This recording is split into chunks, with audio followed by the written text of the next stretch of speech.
Hello friend, কেমন আছো? আশা করি খুব ভালো আছো। আমরাও খুব ভালো আছি। এই দেখো দুপুরবেলায় এখন বৃষ্টি হয়ে গেল, এখন ওয়েদারটা এখন ঠিকঠাক আছে।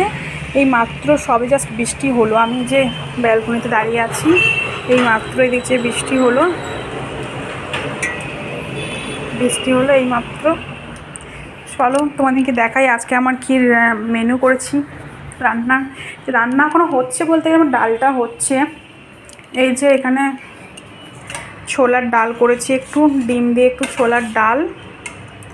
এই যে একটু ছোলার ডাল করেছি। কালারটা কেমন এসেছে এখানে তো খুব সুন্দর লাগছে, ক্যামেরায় তোমরা কেমন বুঝতে পারছো সেটা তো জানি না, তো খুব সুন্দর কালারটা এসেছে।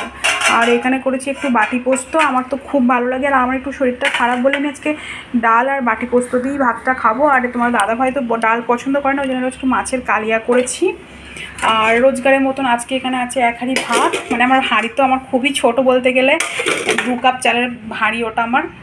আর এই যে এখানে করেছি একটু পটল ভাজা, আর করেছি পটল ভাজা।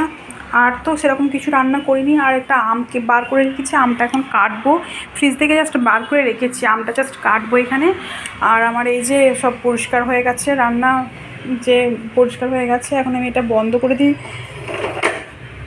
অন্ধকার তখন মাছ ভাজছিলাম, তো তাই জানলাটা খুলে দিয়েছিলাম। আমার সব ধোয়া টোয়া হয়ে সেই যে মাছের ডাব্বা, গ্যাসের ধোয়া মোছা। কে এরকম আসো যে আমার রান্না করতে করতে চারিদিকটা মোছো? আমার তো অভ্যাস এটা। সব সময় আমি যতবার রান্না করি একটু কিছু পড়লেই সঙ্গে সঙ্গে আমাকে মুছতে হয়। আর এখনও স্নান করিনি, এখানে গিজারটা চালিয়ে রেখেছি, এখনও চান করা হয়নি। এখানে এই জামা প্যান্টগুলো দাদাভাইয়ের বালতিতে ডোবানো আছে, কাচতে হবে। স্নান টান করে পুজো টুজো দেবো। আর তা করতে করতে দাদাভাই চলে আসবে, তারপর তোমাদের সাথে দেখা হচ্ছে। টাটা।